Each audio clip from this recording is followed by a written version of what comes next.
Me gustaría rápidamente nada más que me dijeran su nombre, su profesión y su puesto o a qué se dedican, pero así 3 palabras, ¿no? Así, Baida Sosa, psicóloga, consultora de recursos humanos, así rapidísimo. ¿Me ayudan? Para poder, perdón, hablar y que nos escuchen, porque tenemos alrededor de 12 personitas escuchando también en línea, voy a pasar un micrófono y al micrófono lo hacemos. Buenos días a todos. Aquí voy a Ana pasar. Baños, maestría en administración, creo que no se oye.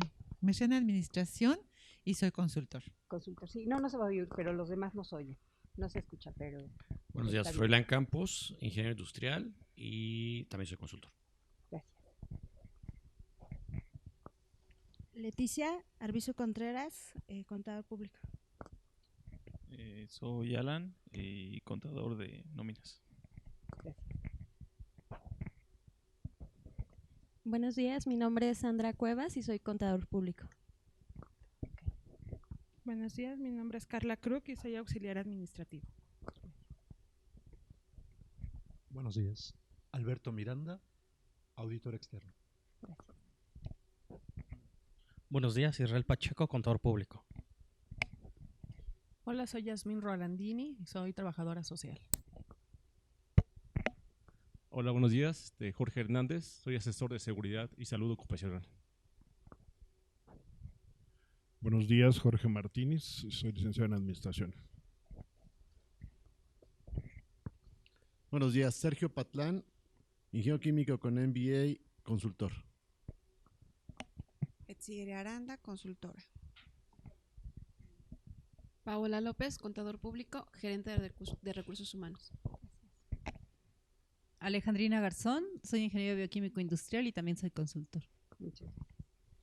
Bien, muchas gracias. Esta breve presentación me sirve a mí para darme un panorama de quiénes somos los que estamos aquí, ¿no? Para ver cómo abordamos mejor este tema. Y yo creo que lo que enriquece más, yo voy a presentar la norma, pero yo creo que lo que enriquece muchísimo un curso es las aportaciones que ustedes con su experiencia también hagan, ¿no? Y bueno, pues esperamos que se resuelvan todas las dudas. Voy a presentar ahora el curso. Es la norma oficial mexicana 035 de la Secretaría del Trabajo y Previsión Social en su versión 2018, que se llama Factores de Riesgo Psicosocial en el Trabajo, Identificación, Análisis y Prevención.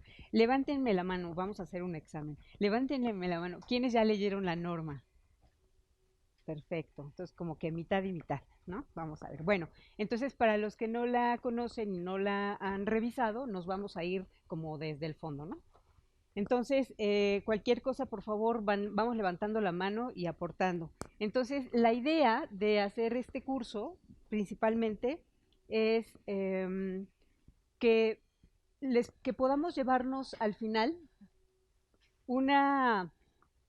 ¿Me ayudas con Guillermo, que no cambia? Que nos podamos llevar al final una idea general de todo lo que es la norma, básicamente. ¿Están de acuerdo? Y que podamos en un momento dado ya aplicarla también a nuestras fuentes de trabajo.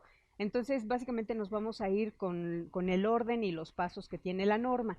Entonces, hemos preparado para ustedes una carpeta con los siguientes materiales. Al principio, pues bueno, tendrán la portada del curso y después viene un pequeño índice con 7 temas.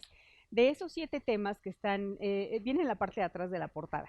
De esos 7 temas que tenemos ahí, 2 de ellos ya están en la carpeta. El primero, pues, es la norma como tal. La norma como tal, para los que ya la vieron o la bajaron, viene no desordenada, pero sí viene con muchas faltas de ortografía, muchas frases que no están separadas. Los capítulos vienen en diferentes hojas, entonces vienen ahí mismo las guías, vienen todos los materiales, de tal modo que hemos ya separado el material, ya lo tenemos por capítulos, ya le pusimos un índice para que podamos ver en qué parte está cada uno.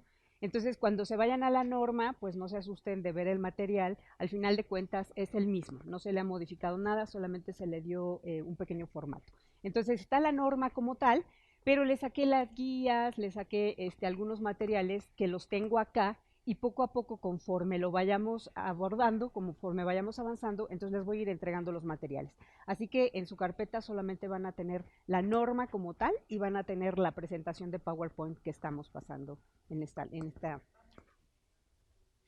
No, ya la tienen la presentación y la norma, o sea, tienen los primeros 2 puntos, son 7, los demás se los voy a ir dando poco a poco. ¿Tú no tienes la presentación hasta el final?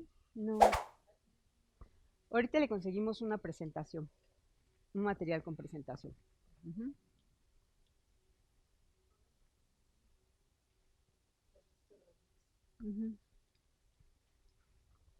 Pero ahora, ¿dónde me dejaste?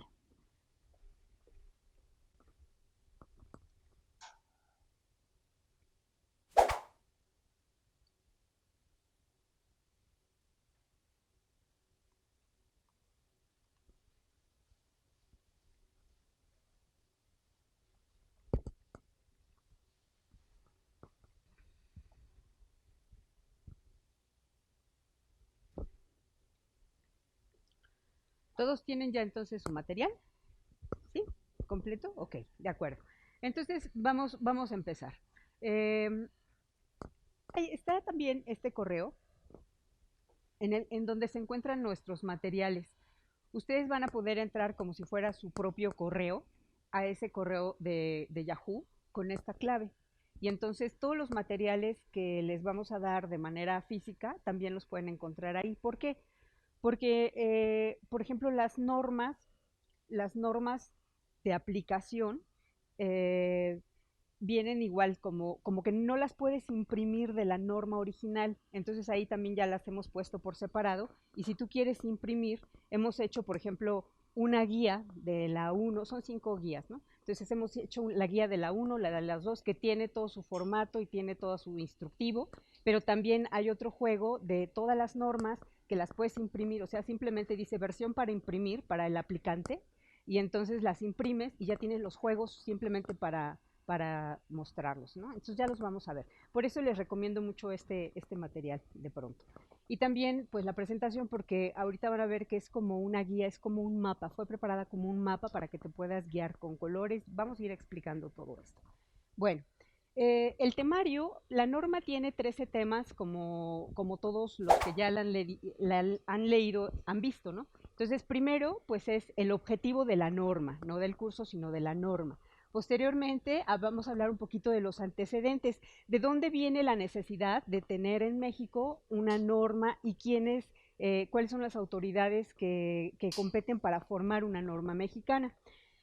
Vamos a conocer cuál es la diferencia entre una norma oficial y una norma mexicana. ¿Alguien sabe esta diferencia?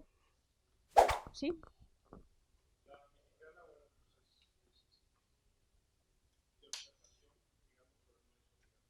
Correcto.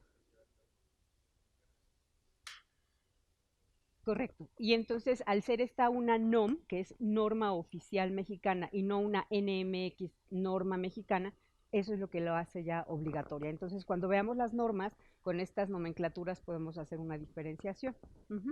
Muy bien. Vamos a ver cuál es el alcance de esta norma, hasta dónde llega y cuál es su campo de aplicación. Vamos a ver la concordancia con otras normas oficiales mexicanas y con otras normas mexicanas. Hay 2 artículos transitorios muy interesantes. Solamente estoy mencionando el temario, pero todo esto lo vamos a ver. Las definiciones, es decir, la norma mexicana o la Secretaría del Trabajo le puso nombre a cada una de las partes que intervienen también en estas relaciones o en estas interacciones. Se responderán algunas preguntas como ¿a qué se le considera factor de riesgo psicosocial y cuáles son los principales factores que aborda esta norma? Porque factores de riesgo psicosocial hay muchísimos, ya los vamos a ver, ¿no? Yo estoy segura que todos y cada uno de ustedes traen también en la mente muchos factores, pero no todos están en la norma. Entonces vamos a abordar exclusivamente los que toma esta norma. ¿A qué se obliga el patrón y los trabajadores? Hay 2 cláusulas de cumplimiento y de obligación de ambas partes. Las etapas de la norma, que son básicamente 2. La primera es la identificación y el análisis de los factores de riesgo psicosocial que están en la empresa presente. No está viviendo un trastorno, porque hay un síntoma en uno de los trastornos que se llama entumecimiento psíquico, se llama. eso quiere decir que la persona está ida. ¿Han visto realmente cuando alguien está así? Y pasa horas así. Entonces está ido, está ensimismado. Pero no es porque quiera, es porque su mente y su cuerpo ya no están ahí. O sea, tiene que tener una desconexión psicológica consigo mismo para salvar su salud, ¿no? De un acontecimiento que vivió. Entonces, si esta persona es de las que te meten el chisme y el alboroto y además te contesta más, o sea, tú puedes tener esa capacidad, ¿no? De discernir. Está considerado en estas guías. Las guías no están... No. Ok, y la otra pregunta es las guías. Como en otras pruebas psicométricas, ¿pueden tener segundas versiones de preguntas para validación y consistencia de las respuestas? ¿O es necesario apegarse a los cuestionarios básicos? Estas guías no tienen esas medidas. Por eso, pero yo puedo... Puedes ocupar otros instrumentos que tú quieras, Ajá. siempre y cuando cumplan con los criterios de confiabilidad y validez. Sí, estadístico. Y estadístico. Ok, pero entonces, si yo... Perdóname, y que estén apegados a la norma. Que te dé el resultado apegado a la norma. Por eso, si yo tengo un cuestionamiento... Ahorita voy para. Porque uno de los temas de una pregunta es si tiene confiabilidad y validez estadística. Son los dos temas. Es decir, que la pregunta comunica lo que deseo medir en el contexto sociocultural en el que la voy a aplicar. Si yo logro generar un segundo reactivo equivalente con el mismo resultado para poder validar la consistencia del individuo, ¿eso se puede o no se puede? No puedo hacer eso. No puedes alterar los cuestionarios porque ya tienen una medida de confiabilidad y validez publicada en otro país y retomada por las secretarías y el gobierno oficial. No puedes adicionarle ninguna preguntita que se te ocurra, nada, porque lo estás alterando. Pero sí puedo tomar otros instrumentos alternos. Puedes tomar instrumentos completos que cumplan con los criterios de confiabilidad, que ahorita también vamos a revisar. Gracias. De nada. La pregunta va dirigida, licenciada, a un tema. ¿Qué pasa con las empresas que hacen outsourcing? Las empresas que hacen outsourcing tienen su personal en otra empresa y de diferente índole. Pueden ser que tengas una empresa de servicios, tengas una empresa constructora. ¿Cómo tú, como empresa de outsourcing, vas a ir generando este control? ¿Cuáles son los mecanismos que tenemos que tener de comunicación con la empresa que nos contrata el servicio? ¿Qué alcances vamos a tener? ¿Documentos que tenemos que tener de respaldo? Porque al final, el outsourcing es el patrón principal. Entonces, ¿cómo está planteada esta norma para estos casos de terciarización? No está planteada. En la norma no está planteada. Otra vez, opinión Baida Sosa. Teníamos una norma, un proyecto de norma en el 2016 donde las empresas de outsourcing tenían que empezar a establecer sus relaciones laborales adecuadas, ¿no?, con sus empleados. Entonces, el patrón es el outsourcing. Así que el patrón, bueno, esa ley, esa norma nos decía todo lo que tenía que cumplir desde Hacienda, desde la Secretaría del Trabajo, todo lo que los documentos que tenía que tener demostrables de toda su gestión de administración. No llegó a norma mexicana ni siquiera, ¿no? Entonces, quiere decir que todas esas outsourcing, todo ese boom de outsourcing que nació desde el 2012, no está regulado.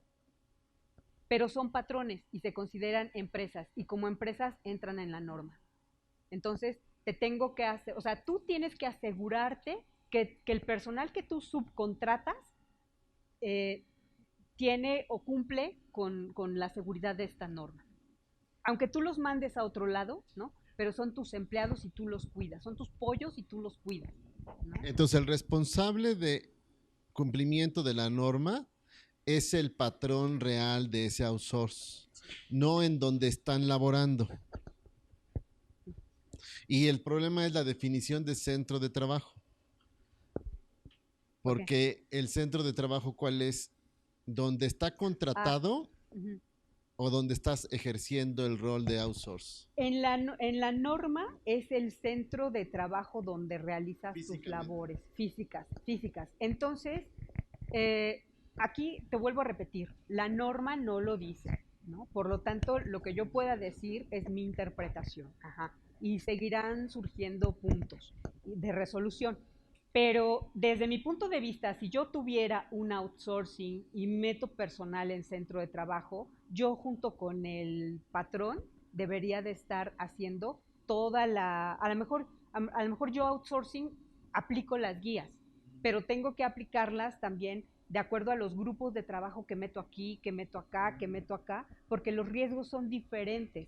Entonces, como outsourcing seré responsable de muchos grupos y tendré que tener, imagínate, medidas de control de todos esos, ¿no? O sea, perdón, esta ya es mi interpretación, ¿no? Porque la ley no lo aborda. En realidad son obligados solidarios, ¿no? Entonces, como tal, pues tienen que ir de la mano. Entonces, finalmente, el contratante, ¿no? Que es, digamos, el dueño de la empresa, junto con el contratista, que es el outsourcing, en conjunto tienen que aplicar esta norma, ¿no? Y son obligados solidarios. Sí. Entonces, forzosamente los dos tienen que participar en este tema. Gracias, muy bien. También yo pienso así. Voy acá y luego acá. Bueno, y en el sentido de lo que estás comentando, para hacer la muestra, si yo soy un outsourcing y tengo en diferentes centros de trabajo, mi muestra la tendría que hacer por cada centro de trabajo. Yo creo que sí. La norma no lo dice, pero la lógica lo dice, ¿no? Muy bien. Yo quisiera tu opinión, regresando a un tema que estábamos discutiendo, trabajadores conflictivos, digamos, ¿no? Yo, algunas personas que he escuchado que tienen que aplicar esto están muy temerosos de esa parte. Se voy a tener evaluaciones negativas por a lo mejor ciertos trabajadores que son... Decía Sergio, ¿puedo tener instrumentos alternativos que me permitan demostrar esa persona tiene un conflicto o un trauma o etcétera?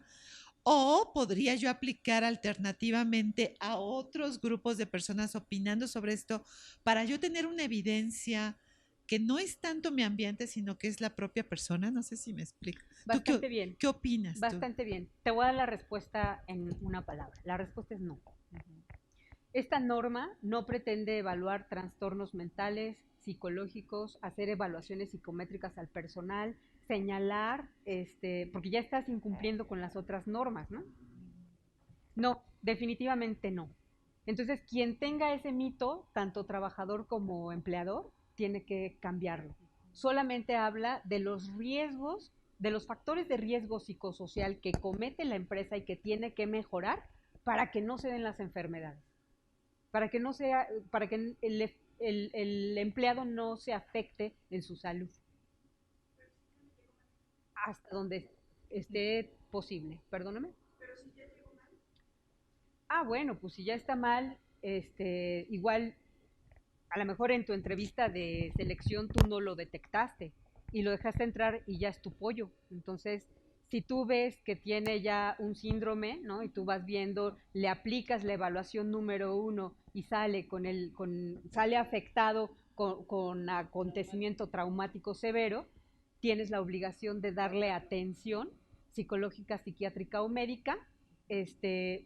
Dice la norma, ¿no? Que con las empresas de la Secretaría de Salud, podríamos hablar de la Secretaría de Salud y del IMSS, por ejemplo, o si tienes particulares, servicio médico particular también, o ve tú a saber qué tendrás que hacer, pero tienes que darle la atención.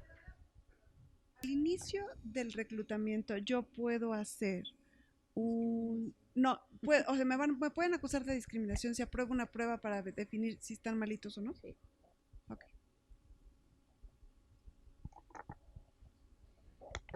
Pero mira, una persona, como dices tú, que está malita o no, ahorita vamos a ver un poquito los trastornos, a veces ya es una persona que ni siquiera te va a pedir trabajo porque está encerrada en su casa, muerta de depresión.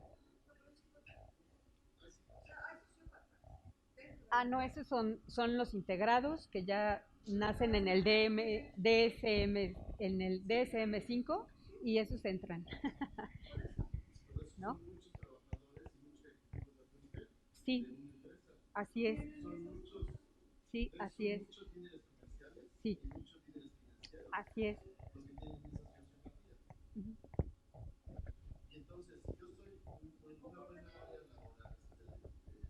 Sí. De qué es lo que no quiero que entre, pero eso puede ser un factor de discriminación laboral. ¿Y qué tengo? ¿Prefiero el cargo y el proceso por discriminación al inicio, a la entrada? ¿O prefiero el costo de tener que remediarle a un individuo que sale caro? Bueno, primero, yo creo que este año, en mi opinión, es un año de aprendizaje.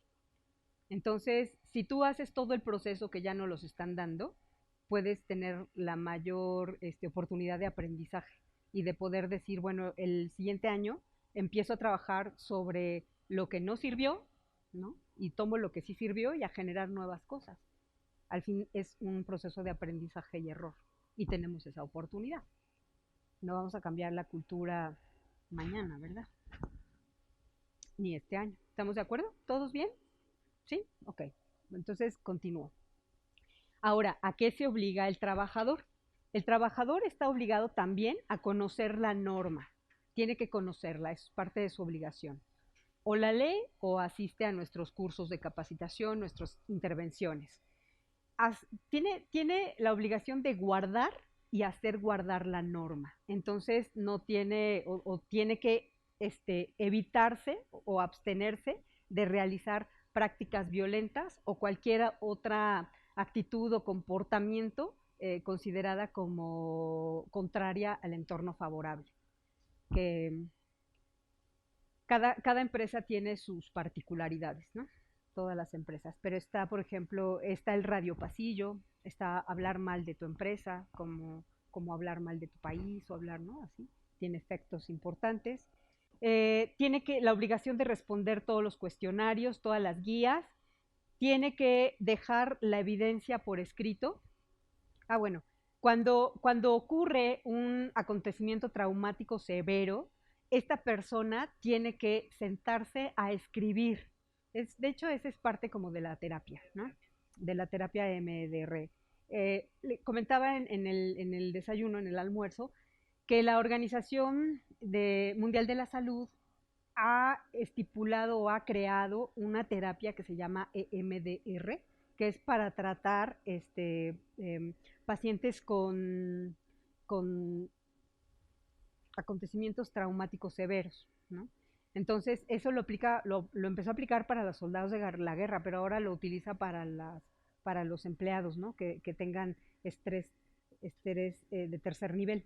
Entonces, esa persona tiene que sentarse a escribir todo eso y la ley te pide también los nombres de esas personas. Entonces, en la guía 5 que les voy a dar en un momento, es una carátula de 2 hojas con todos los datos de las personas que tienen acontecimiento traumático severo. Y una vez que deja toda la evidencia por escrito más la ficha, la guía 5, entonces debe aplicar todo el tratamiento o todas las pruebas, ahora sí, psicométricas, psicológicas, etcétera, médicas inclusive, todo el tratamiento y la empresa está obligada a dar seguimiento de cuáles son los diagnósticos que va generando el médico tratante, ¿no? O el profesional tratante. Ese es el único caso en la que se deja por escrito y se aplican todas esas, solamente a ese trabajador que se identifique. Pero también todos los demás tienen la obligación de informar a las autoridades de algún caso de acontecimiento traumático severo. Entonces, si yo sé de alguien, ¿no? O sea, a lo mejor la comisión mixta o el grupo de personas que van a llevar estas actividades no se da cuenta, no da vueltas, no da vueltas, ve lo que sea, entonces el personal tiene la obligación de informar para que lo llamen, que es como les platicaba cómo sucedía en Procter. El jefe, cuando veía el jefe que algo estaba pasando con uno de sus trabajadores, inmediatamente le da el teléfono del PAE y tiene la obligación, no hay que mañana lo hago, ¿no? O sea, no hay opción, o sea, agarra el teléfono y marca, pide la cita y entonces me traes el reporte de que fuiste, ¿no? Entonces, así se maneja ahí por la parte de las políticas. Pero bueno, cada quien va a ver qué medidas de prevención. Pero el trabajador tiene que someterse a todo lo que se implemente como norma o como política. Cumplir la política de la empresa. Y puedes decir, bueno, pues es que en otras empresas no se hace así. Bueno, claro, porque cada empresa va a implementar para las propias efectos que tiene, ¿no? O la creatividad o la iniciativa o incluso los recursos económicos con los que cuente. ¿De acuerdo? Entonces, cada quien. Ok, entonces vamos a entrar ya al capítulo 7 que nos habla cómo se implementa la norma. Entonces, la norma tiene dos etapas. La primera es identificar y analizar los factores de riesgo y la segunda, evaluar el entorno organizacional. Entonces, se tiene la obligación, a partir del 2020, como ya dijimos, ¿se dan cuenta que el capítulo 7 está en rojo? Para que lo marquen como obligación para el 2020. Todo lo verde es obligación para 2019, todo lo rojo para 2000. Entonces, todo el capítulo 7, que va a ser rojo, pero que como dijimos, igual si lo aplicas ahora, puedes sacar mejor tu diagnóstico. Entonces, elaboras un informe, ¿no? Entonces, esta norma y todo lo que tiene que ver la política, etcétera, incluso incluyendo los resultados, tienen que estar disponibles para la consulta de los trabajadores. Entonces, tú haces la aplicación, generas tu estadística, generas tu reporte, tu diagnóstico y puedes ponerlo a disposición de ellos, ¿no? Tiene que realizarse al menos cada 2 años este ejercicio. Integrarse al diagnóstico de seguridad y salud en el trabajo a que se refiere la norma vigente o las que la sustituyan. Eso quiere decir, todos los cuestionarios tienen que integrarse a la ficha general de diagnóstico, que también tiene sus características, sus propias características, ¿no? Entonces, ambos, o sea, tanto la identificación y análisis como el análisis el diagnóstico del entorno laboral se van a realizar conforme a lo siguiente. Si la empresa tiene de 16 a 50 trabajadores, todos participan y se aplica la guía 2. De 16 a 50, todos. Más de 50 hay una muestra representativa, o sea, se tiene que hacer una fórmula y se aplica la guía 3. Entonces la fórmula es la siguiente.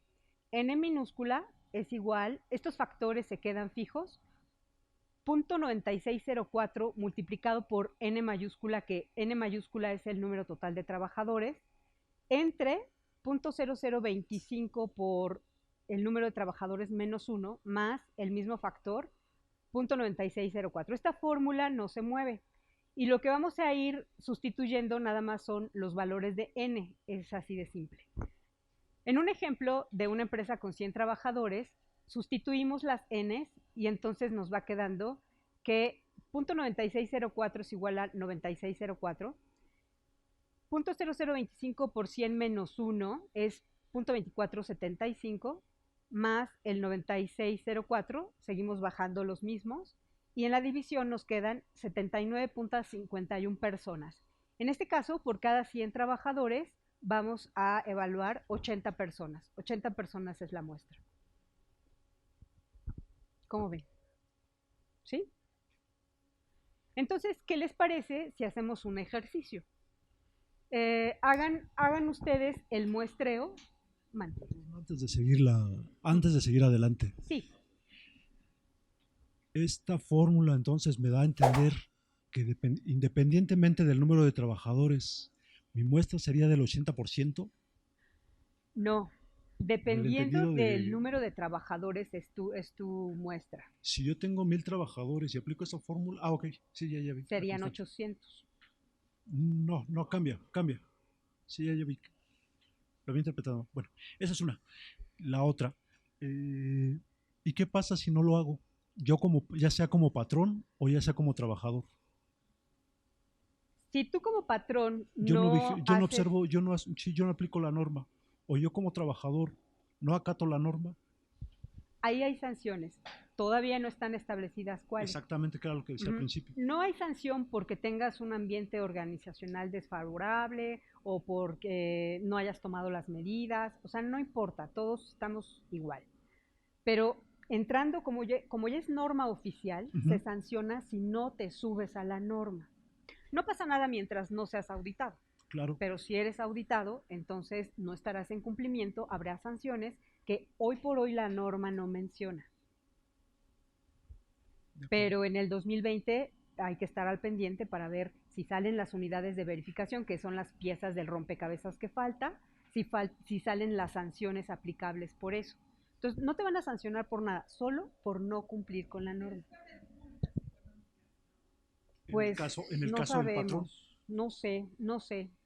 Pero ¿cómo sanciono yo al trabajador? Ok, para que el trabajador no quiere hacerlo. Ok, tengo un capítulo hasta el final donde te muestro un ejemplo. Voy a adelantar algo para no dejar la pregunta abierta. Hay un tema que se llama disciplina inteligente, que es de Vidal Smith. Y este hombre hace una clasificación de las faltas, porque a veces en la organización los supervisores, como habíamos dicho, no están capacitados para ser supervisores, gerentes, líderes, etcétera. Y entonces, del tamaño de mi enojo es el tamaño del castigo. Faltas, tienes o no tienes recursos. A lo mejor puedes montar un cuartito con 10 computadoras y como tú dices, de las 8 a las 2, entonces voy pasando por tandas, pero si no puede ser así, yo que he hecho, por ejemplo, en algunos lugares donde tengo que hacer aplicaciones de ese tipo y asegurar, entonces, depende, vuelvo a repetir, tus recursos. Yo he montado una extensión de un brazo de recursos humanos y ese que hace las funciones de recursos humanos en las diferentes sucursales, hace las aplicaciones. Todo lo que se aplica en México se replica y regresa, pero de manera confidencial y de manera, lo que sí dice la norma es que tú lo entregas y los mismos que entregas son los mismos que recoges, ¿no? Así lo aseguras. Por ejemplo, un ejemplo, ¿no? Que no es de la norma, pero en uno de los trabajos que tuve, que fue docencia en una universidad, los exámenes se corrían de la siguiente manera. Había solamente 2 responsables para sacar todo el fotocopiado y lo tenían en un mostrador. Entonces tú como profesor llegabas y decías, tu lista tiene, no sé, 25, 30, 50 alumnos. Entonces, cuéntele, 1, 2, 3, 4, 5, 6, 7, 8, 9, 50. Llegas a tu lugar de trabajo y aplicas 50, ¿no? Entonces, los recoges y te vas. Te entrego 50. Cuéntale, 1, 2, 3, 4, 5, 50. Y así se aseguraba que no hubiera filtración de la información o de los exámenes. Y entonces tú no podías bajar tampoco después de 5 minutos después de que había terminado la hora del examen. No podías bajar después porque estaba penalizado. Por lo mismo, para crear metodologías que cuidaran la información. Tema de la normatividad en términos de cómo lo entregas y cómo lo recoges es por la difusión de los cuestionarios, evitar fugas. Sí. Pero eso otra vez, en el sistema electrónico no permite asegurar eso. El sistema electrónico abro la pantalla, les doy print screen, me quedo con los cuestionarios, puedo compartirlos con mis compañeros de trabajo. Lo que quiero entender es, ¿la norma me está poniendo una restricción no explícita a la aplicación electrónica o no lo especifica? No, a la aplicación electrónica no. Ok. Vamos a hacer una cosa. Vamos a ir a la aplicación después de tu participación y ahorita leemos los lineamientos para que nos quede más claro. O sea, yo pienso que la parte electrónica nos facilita, garantiza confidencialidad. Y ahora los sistemas controlan, porque tú mandas un número de cuestionario, recoges un número y tú puedes saber de qué departamento y puedes poner candados para que se haga en un tiempo de 5 minutos. Entonces, no te permite llevártelo a tu casa. O sea, ahorita hay plataformas muy avanzadas, ¿no? Sí.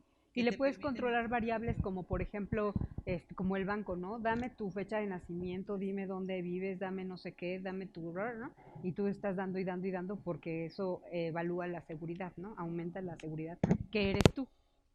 Ahora puedes elaborar tu estrategia y decir, pues los de tal lugar, solamente voy a abrir la plataforma de 8 a 8:10 en Cancún. Entonces, y mide 3 minutos para asegurar que eres tú, y te digo, dura 15 minutos a lo mucho para calificar. Entonces ya no hay mucho tiempo, o contestas o le preguntas al otro, ¿no? Entonces, en cuanto más candados pongas que te asegure, pues es mejor. Es mejor. Muy bien. Bueno, entonces, ya tienen todo su juego, ¿verdad? Si ustedes observan, el primero es, ¿tienes uno para acá, por favor? Ah, ya te tienes, ya, ok, gracias. Mande. Aquí, por ejemplo, dice en la norma como tal, recoger cada cuestionario y verificar que han sido respondidos completamente sin tachaduras o enmendaduras. Yo creo que en el tema de lo electrónico se necesitaría en tal caso tener como el comprobante, de alguna manera con la misma herramienta, de que lo hicieron, ¿no? Y tenerlo documentado en registros de que sí se les aplicó el cuestionario a esas personas.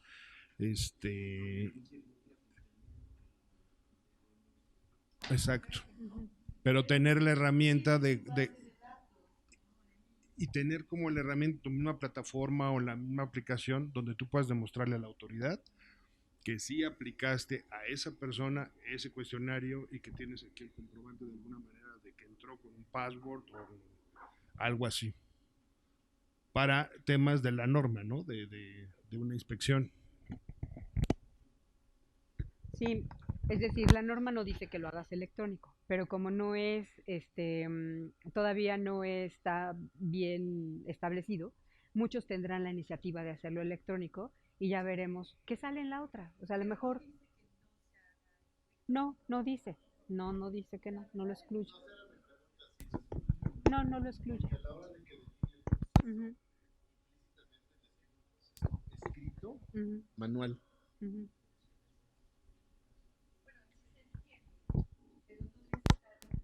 O sea, cuando yo leo los cuestionarios no deberán tener enmendaduras, yo digo, ¿cómo yo solucionaría ese problema?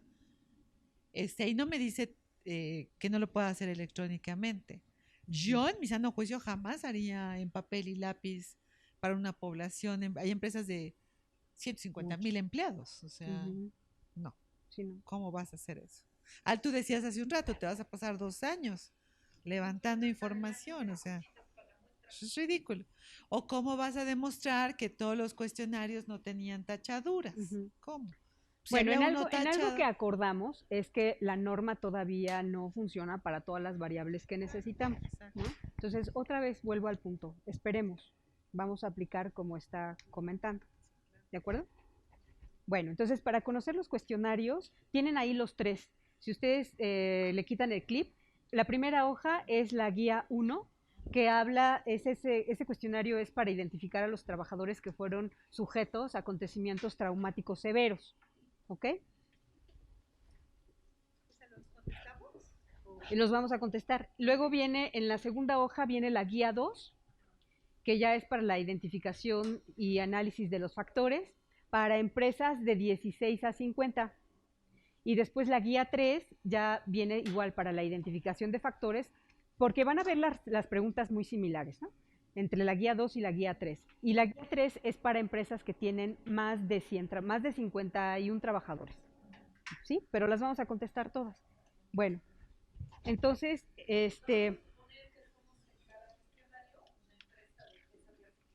sí. ¿Ok? Bueno, entonces nada más. En la guía 1, antes de empezar, dice, contestan. Hay 4 secciones en la guía 1. Contestan la primera. ¿De acuerdo? La sección 1. Si todas son no, ya suspenden el cuestionario. Sección 1. Guía 1, sección 1. Si todas son no, se suspende el cuestionario. Si alguna de ellas, de ese bloque 1, es sí, entonces ya contestan las otras 3. Esa es la única especificación. Ahora sí, arránquense. Entonces, les hemos dejado en la mesa el cuestionario de guía de referencia 1.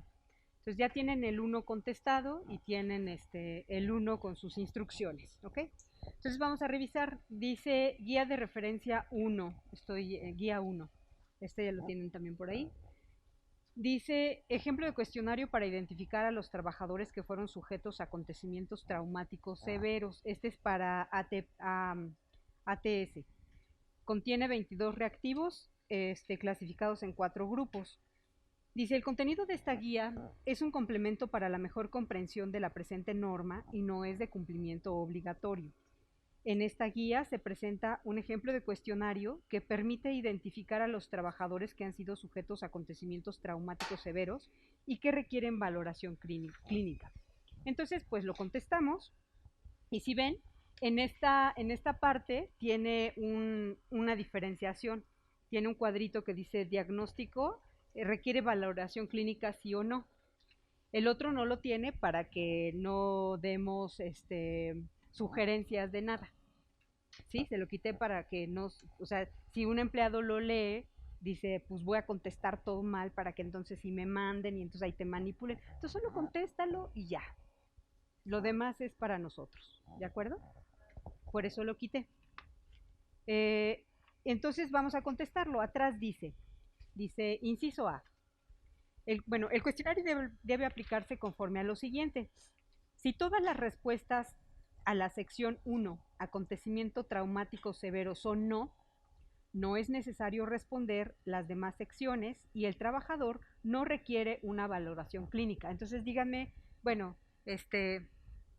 ¿hay alguien que siguió? O sea, ¿sí? Ok. Perfecto. Muy buen ejemplo. Entonces, todos los demás no requieren valoración clínica, ¿de acuerdo? Entonces, vamos a ver tu caso. Sí, exacto. Es que en el caso de, súper bien. Bueno, seguimos. En caso contrario, si alguna respuesta a la sección 1 es S, o sea, sí, se requiere contestar las otras 3 secciones, la 2, la 3 y la 4. Entonces, ya contestó el compañero hasta todo, ¿no? Contestó todo. Sí.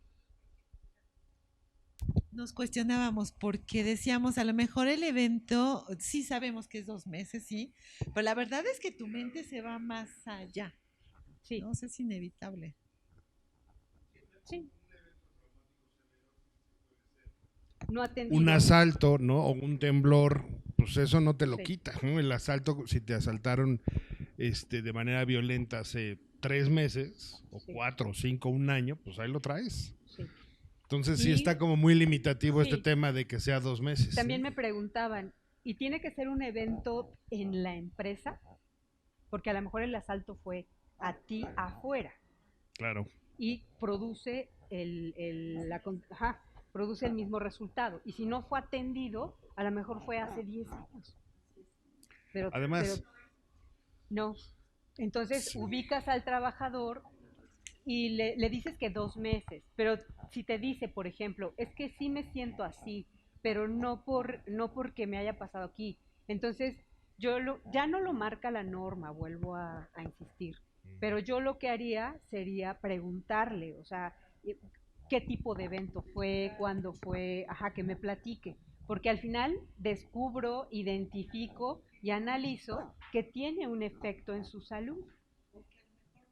O que a lo mejor no, pero si sale con que sí, entonces si en mis recursos, posibilidades de empresa y políticas también está enviarla a la valoración, pues que me digan qué tanta afectación tiene y si a mí me permiten darle el tratamiento, como les platico en el PAE, se le da a todos, ¿no? A todos los de la empresa, pues se lo doy y si no me lo permiten, pues no se lo doy, pero lo identifiqué.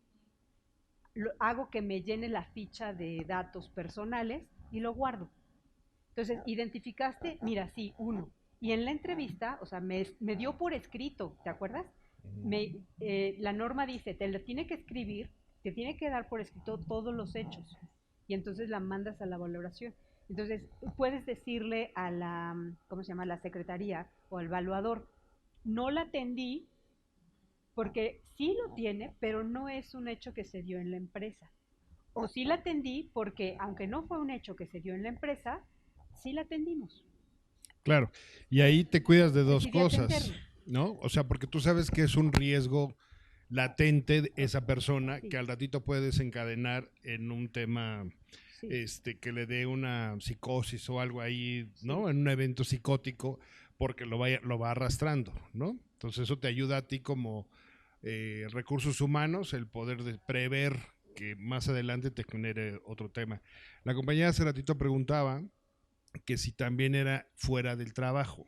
O sea, sí es en tránsito, ¿no? Como lo tiene No lo marca el la ley Seguro como Social. como lo como marca tal. la ley Pero federal. el Seguro de Social Trabajo y te el dice, Seguro ¿no? Social. O sea, eso es un riesgo de trabajo cuando es en camino también y si tienes un accidente camino a tu trabajo, está considerado como accidente laboral.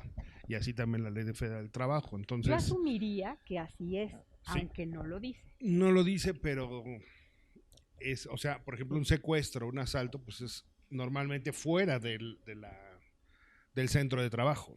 No siempre puede ocurrir dentro, ¿no?